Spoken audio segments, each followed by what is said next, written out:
Hi,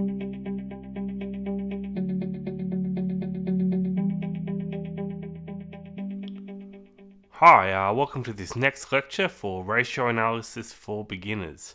How to use financial ratios to analyze any business or stock investment.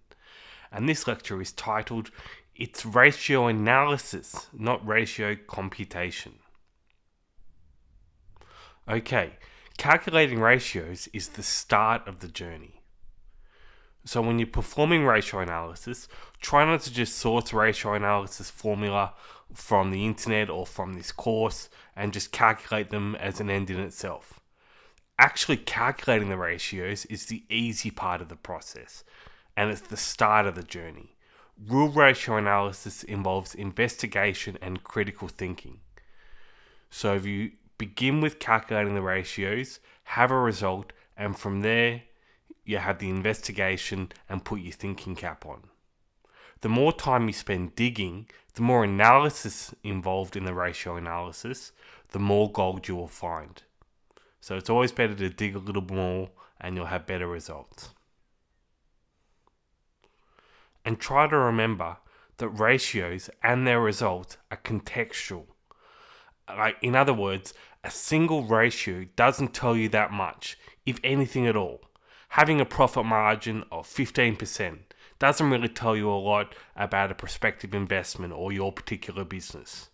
You need to look at the particular result in context with other ratios that you calculate, the environment of that particular business, and also through other investigations you're going to conduct. So for example, if you do have a profit margin of 15%, you may have a look at the environment of the business. You may have a look at similar businesses within that industry and see if they all have higher or lower profit margins to somehow assess the particular strengths or weaknesses of your chosen business. You need to put on your investigative hat and look under the hood. So you have to find out what's driving each individual ratio result. You need to start building a complete story of the business. So if you have that profit margin figure, don't just take that as an end in itself. Say, why is this profit margin 15%? Now, from there you may say, okay, let's put my investigative hat on. Let's have a look at the expenses within the financial statements. Are they small? Are they growing? Are they falling? Why particularly have a profit margin of 15%? And if you do, I'm sticking to kind of one example here. When you have a whole bunch of ratios all working together, it'll be a lot easier. But the idea is you have to find out what's going on within the business that's driving a particular result. And the better you're able to do that, the better outcomes you will have. Okay, here's the bad news. But it's only the bad news if you're looking for an easy way out. The ratios alone may never give you an ultimate answer. Ratios alone may never tell you to buy a particular stock or that your business is bad or good or you have to do this product or that decision. They may never give you that answer. But what they will do is they will help you ask better questions. And they will guide you where to look for that ultimate answer. So if you have a return on equity of 12% or a current ratio of 3, then this alone may not tell you what to do.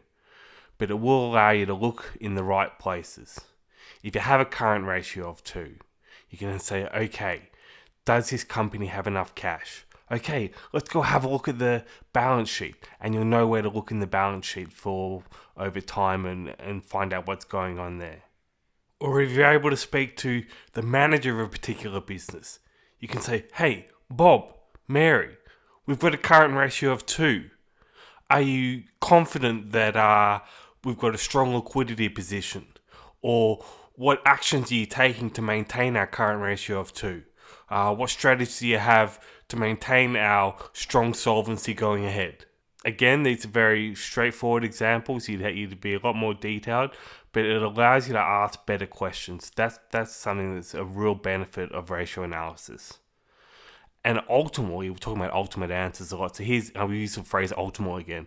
What ratio analysis will allow you to do is it will increase the level of confidence you have in the decision. So if you're going to buy a particular stock based on ratio analysis, I don't know, you don't know, most people in the world don't know whether that stock price is going to go up or down in the next 6 or 12 months.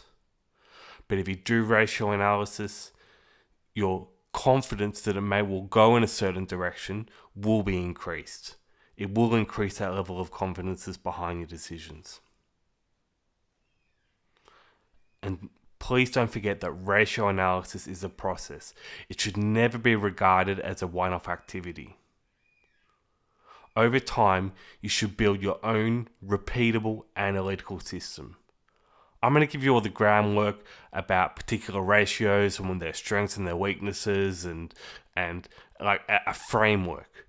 But you have to be able to build your own system. And it has to be a repeatable system, so you're only making small changes over time.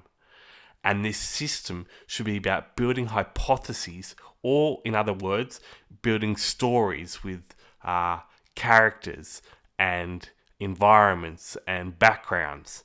And you build hypotheses or stories about particular businesses. And then you test these hypotheses over time by repeating the system. So for instance, if you have a particular business that you might want to invest in, and all the ratios are saying, okay, profit is increasing the profit margin is increasing over time. The debt ratio is falling over time. It looks like it's got its debt levels under control, and it looks like it's increasing its pricing power. So that's maybe that's the analysis of day one ratio analysis. And you have particular hypothesis that the pricing power is increasing and they're getting their debt levels under control. Now, if you repeat that system, say 12 months down the track, you do the process again, and you can test out whether those particular hypotheses you made earlier are in fact continuing.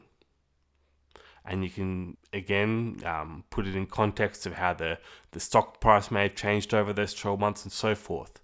So it's about building hypothesis and then testing the hypothesis over time by repeating the system.